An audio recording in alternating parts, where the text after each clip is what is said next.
Este é o programa Ante os Tempos Novos e estamos falando de um tema, agora já finalizando, que é muito instigante, que é muito interessante, o Código Penal da Vida Futura, que está em o livro O Céu e o Inferno, de autoria de Allan Kardec.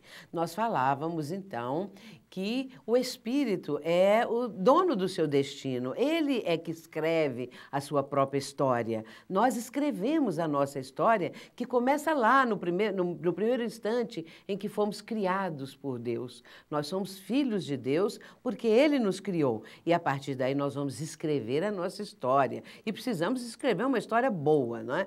Mas muitas vezes, com erros, nós temos que resolver e corrigir aqueles erros. E é isso que o Código Penal da Vida Futura nos mostra nessa parte primeira de O Livro Céu e Inferno. Eu mencionei a questão do remorso, a questão do arrependimento. O espírito fica, então, no mundo espiritual com remorso dos erros que ele cometeu, de alguma coisa que ele sente que feriu alguém, ou mais de uma pessoa, ou um grupo, dependendo da posição que a pessoa exercia no plano terreno, ele vai trazer para o seu mundo íntimo, para a sua consciência, esta noção de que errou profundamente. Vem o remorso, vem o arrependimento, mas isso não basta. É preciso reparar o erro. Mas como a pessoa vai reparar se ela já morreu?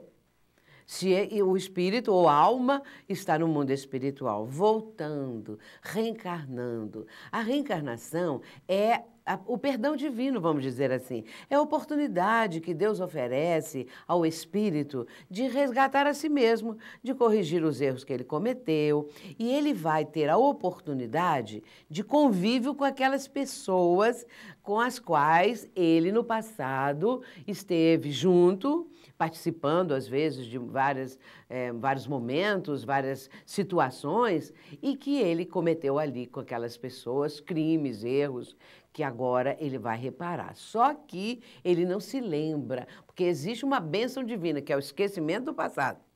Às vezes as pessoas dizem assim, eu não acredito na reencarnação, porque tem o tal do esquecimento, eu queria lembrar.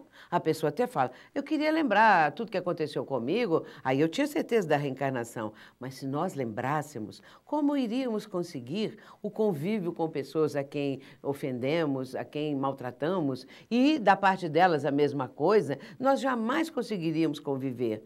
Por isso é importante o esquecimento do passado. Quando o espírito retorna e começa a sua trajetória através de um novo corpo físico. Ali está aquele bebezinho maravilhoso, mas às vezes é o espírito mais velho que seus pais. É que as pessoas não têm noção disso, né? E hoje em dia nós vemos crianças de uma inteligência, algo assim que a gente jamais pensou que pudesse acontecer. Por quê? Espíritos que já têm um cabedal de inteligência, de conhecimento, que agora estão trazendo nesse retorno ao corpo físico.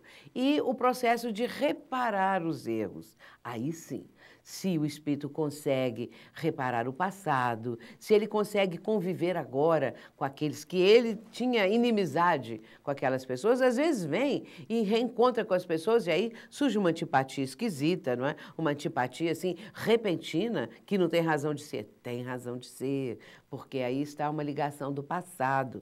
Quando nós temos antipatia por alguém, segundo Emmanuel, ele diz isso, é sinal de conhecimento anterior. Se nós tivermos uma antipatia assim súbita, sem razão, sem motivo, sem qualquer coisa, pode saber que tem algo, uma raiz naquilo no passado. Muito bem.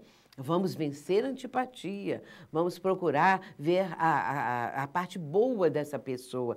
Nós temos a tendência de olhar as pessoas e ver logo aquele defeito da criatura.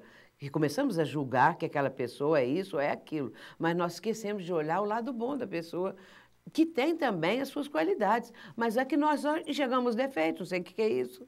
Nós precisamos agora parar, olhar as boas qualidades do nosso próximo e, a partir daí, nós vamos, aos poucos, conseguindo reparar aqueles erros que cometemos no passado. Aí o Código Penal fecha em 33 itens, sabendo que o espírito conseguiu fazer aquilo que ficou do passado, não é? Construir, melhorar, conseguir fazer de um adversário pelo menos uma pessoa amigável, uma pessoa que teve condição de conviver com ela. E aí tem um outro detalhe importante. Às vezes o inimigo do passado vai renascer como nosso irmão, o irmão consanguíneo, ou vai ser o nosso pai, ou vai ser alguém que está muito junto pelos laços consanguíneos. E aí vem aquela dificuldade de convívio. É nessa hora que nós temos que lembrar que o nosso próximo mais próximo é a família. Porque quando se fala assim, que Jesus ensinou a amar a Deus sobre todas as coisas e ao próximo como a si mesmo, nós pensamos no próximo distante, ajudar as pessoas necessitadas, levar cesta básica, enfim, trabalhar numa favela, esse é o próximo. Mas nós temos um próximo que é mais próximo, dentro de casa. E é essa parentela que nós vamos trabalhar. E aquele que já tem o conhecimento espírita tem a possibilidade de melhor compreensão, de fazer com que aquele parente difícil que surgiu na vida da pessoa se torne depois um parente mais de melhor convívio. Então nós vamos ressaltar a qualidade desse nosso parente, nós vamos tratá-lo bem, não é? É fazer tudo aquilo que antes nós podíamos pensar que não iríamos conseguir fazer. Ah, como é que eu vou tolerar aquele parente, não é? Que fica o tempo todo atazanando, mas é isso que nós vamos treinar, porque senão não tem mérito amar aos amigos, amar aos entes queridos. Agora, o mérito é amar os inimigos, como Jesus ensinou. Amai os vossos inimigos, fazei bem àqueles que vos odeiam. É a palavra do Cristo. É difícil? Muito difícil, mas não impossível.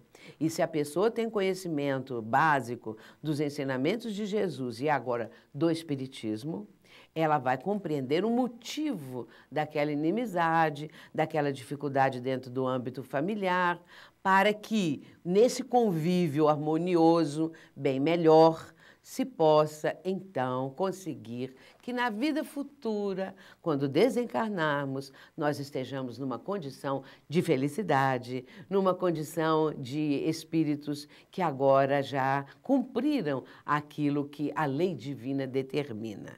Essa é a proposta da vida, a proposta da reencarnação. Toda reencarnação visa a melhoria do espírito, visa o progresso. Ninguém vem para ser bandido, para ser terrorista, ninguém vem. É uma escolha da pessoa, é uma escolha daquele momento que a criatura está vivendo, na cultura onde está vivendo, que ela pode conseguir sair daquilo, porque vai ter meios espirituais para isso.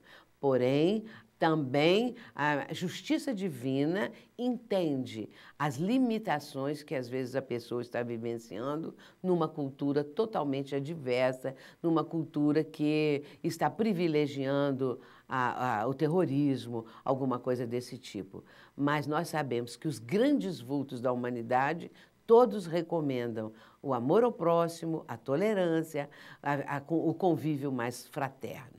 E é isso que a lei divina nos recomenda e que nós devemos fazer para termos um futuro melhor.